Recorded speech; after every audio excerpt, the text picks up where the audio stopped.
Good morning, Jesus. Good morning, Jesus. Good morning, Hong Kong. Good morning, Philippines, and everywhere around the world. Good morning, Pastor Bob, Sister Cynthia Librado, Pastor Joel, and Sister Lydia Buya, at sa lahat ng mga kikop. The Night of Praise, Prayer Partner, at sa lahat ng mga nakikinig. Praise God, sa araw na ito, sa umagang ito, ay nais ko dalhin sa inyo ang ilang mga katuroan na dapat natin maunawaan na nanggagaling. Ito ay nanggagaling sa ating Panginoon Kristo mismo. Kaya ating idalangin na tayo matulungan na maunawaan natin ang lubusan ng mga salita ito ng ating Panginoon Diyos. Lord Jesus, maraming salamat minsan pa binibigyan mo kami ng ganitong pagkakataon ng ganitong opportunity and privilege, O God, hallelujah, na makarinig ng iyong mga katotohanan, O God, hallelujah, Lord Jesus, upang kami magabayan sa aming mga paglilingkod sa iyo, madagdagan ang aming mga pananampalataya, O God, hallelujah, hanggang sa makarating kami hanggang dyan sa iyong kataasan. Maraming salamat, O God, hallelujah, Lord Jesus. Guide each and every one of us with your spirit of truth, O God, hallelujah, Lord Jesus, for the glory of your most holy name, Jesus Christ of Nazareth, our Lord, our God. Praise God. Mga kapatid, ito pong ating pag-aaralan ay nauukol sa mga material and spiritual values na itinuturo sa atin ng ating Panginoong Jesucristo. Una, itinuro sa atin ng ating Panginoong Jesucristo yung value of eternal things, no? Yung kahalagahan, yung tungkol sa bagay na ito na may kinalaman sa eternal things. Ito ay madalas nating marinig. Ito sinasabi sa Matthew 6:33, "But seek ye first the kingdom of God and His righteousness, and all these things shall be added unto you." And then, sinabi niya rin sa Luke 12:20 hanggang 21, ang sabi niya rito, "But God said, Thou fool, this night thy soul shall be required of thee.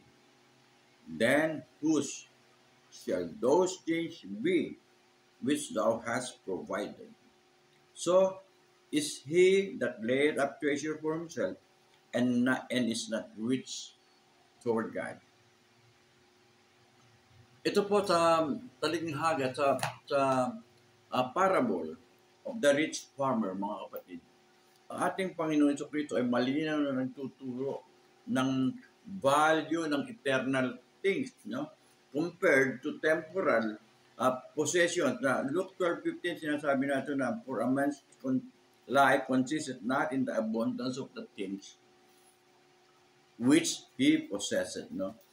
Tinawag ng ating Panginoong Diyos ang tao na ito na who lays up to treasure in this world only a fool.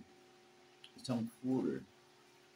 And the most important thing na dapat nating maunawaan is to be rich toward God. The true value, mga kapatid, of anything can be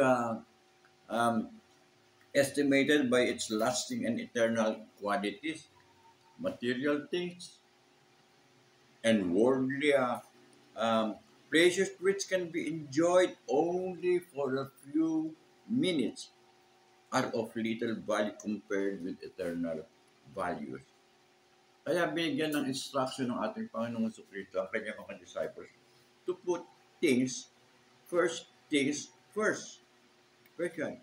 And the most valuable thing na tinuturo niya ay yung the kingdom of God and His righteousness. Kaya naman, this should come first in a man's desires and ambitions. No? Yung pong kaharian ng ating Panginoon Diyos at yung kanyang katuwiran. Therefore, our Lord Jesus Christ again reminded His disciples that God fed the bird. Pinakakain ng ating Panginoon Diyos ang mga ibon at binibisa ng ang mga bulaklak.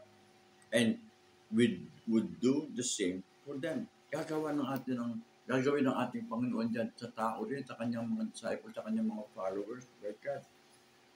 Nirebuke niya ang kanyang mga disciples for their lack of faith.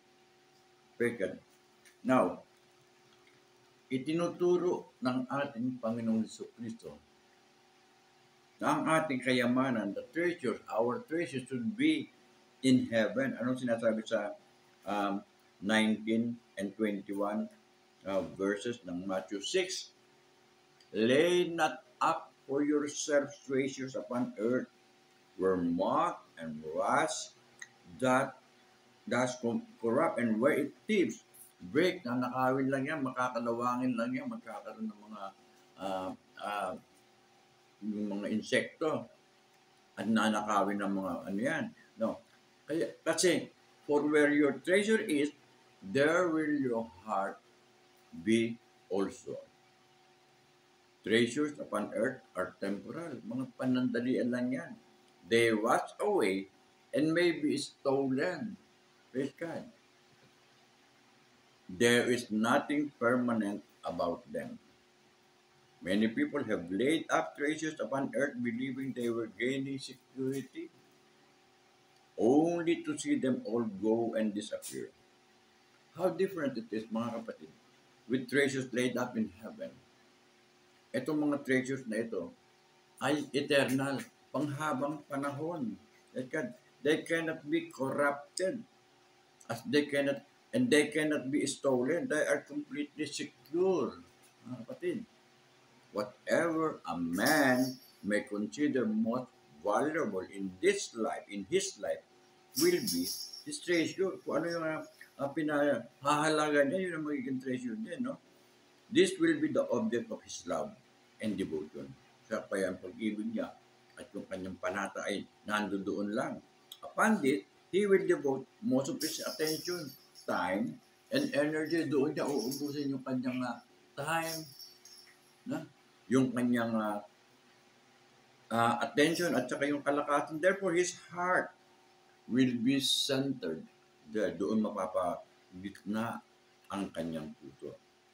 Tinuro ng ating Panginoon, ang mga kayamanan should be laid up in heaven, which would make it eternal in nature. Pray God.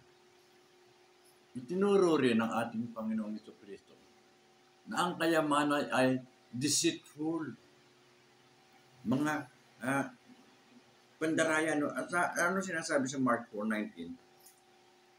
And the cares of this world, yung mga alalahanin sa mundo na ito, and the deceitfulness of riches, no?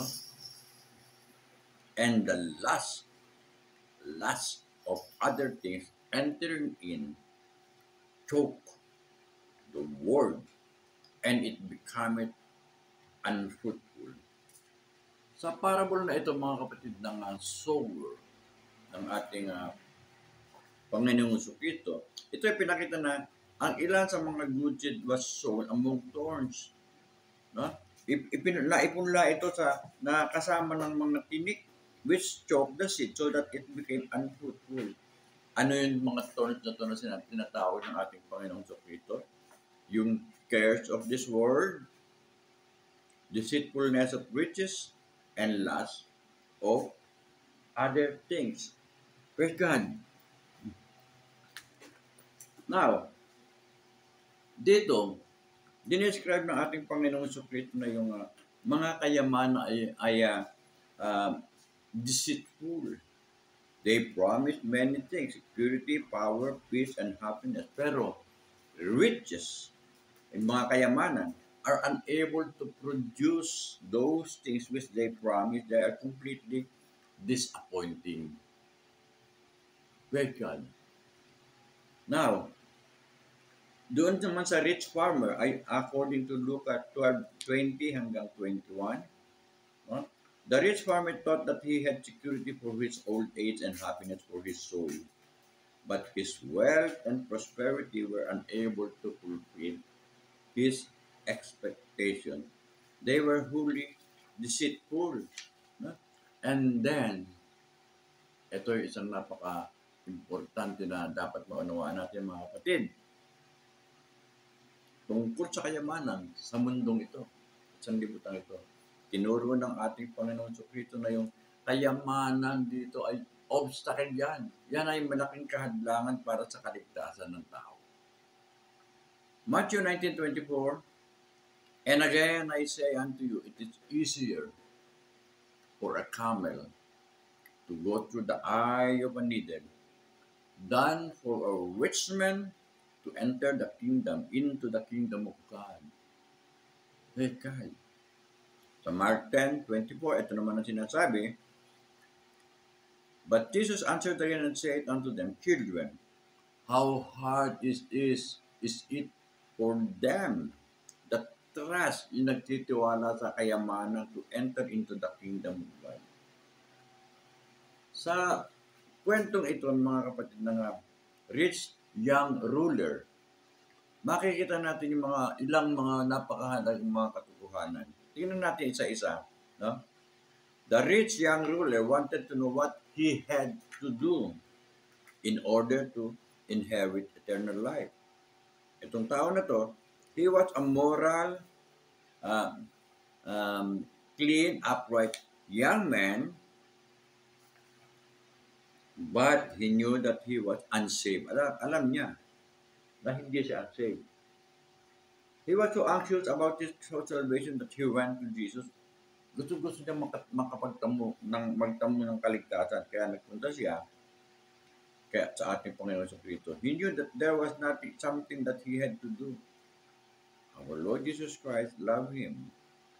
Jesus looked into his heart and saw that his work was the one thing which would hinder his soul salvation. Yung kayamanan dito sa lupa, ang yan ang makakahadlang sa kanyang sa kaligtasan ng kanyang kaluluwa. Praise God. The young ruler refused to pay the price and went away sorrowful. Nalungkot siya. Nalumbay siya. Dahil pinangihinayangan niya yung kanyang kayamanan sa sanlibutan. Praise God. Kinakailangan maunawaan natin, maliwanagan natin ng malinaw, mga kapatid, na ang ating Panginoong Jesucristo hindi nagtuturo na yung wealthy man could not be saved. Hindi niya sinasabi yan. Ng isang mayamang tao ay hindi maligtas. He thought that it was difficult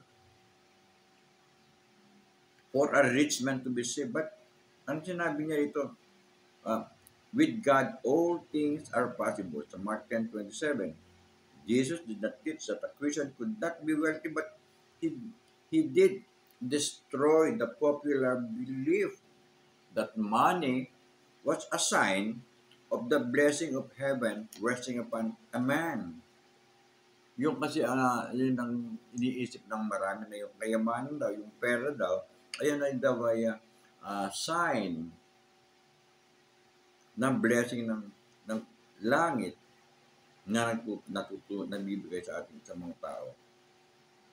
Kaya sumulat si Apostle Paul kay Timothy, na ang sabi nito sa 1 Timothy 6:10, for the love of money is the root of all evil. Yung love, hindi po yung money, love of money.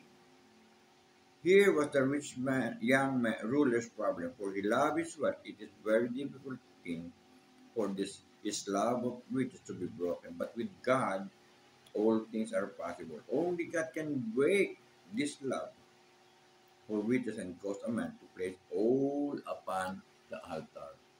Praise God. Tinuro rin ng ating Panginoon Jesucristo na yung salvation. Alam natin yan. Salvation of our soul is all important. Anong sinasabi sa Matthew 16:26? For what is a man profited? Ano ang papakinabangin ng tao if he shall gain the whole world at mapa sa kanya man ang buong sanlibutan and lose his soul, mawala naman yung kanyang kaluluwa? Or what shall a man give in exchange for his soul? Anong ibibigay ng tao para kapalit ng kanyang kaluluwa? Mapa sa kanya man ang buong mundo. Sa Luke 9:25, for what is a man advantage if he gain the whole world and loses, I'm sorry, for what is a man advantage if he gain the whole world and lose himself and be cast away? Teka, itinuturo ng ating Panginoong Hesus yung value, yung kahalagahan ng kaluluwa ng isang tao sa mga scriptures nito. He also defined the meaning of a man's soul in the reference of Luke's Gospel. Ano nakasabi? He used the word himself. Praise God.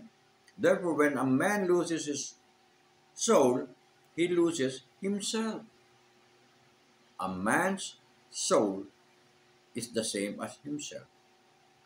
Jesus weighed a man's soul against the entire world with all of its wealth, power, and pleasure. All of it put together was not as valuable as a man's soul.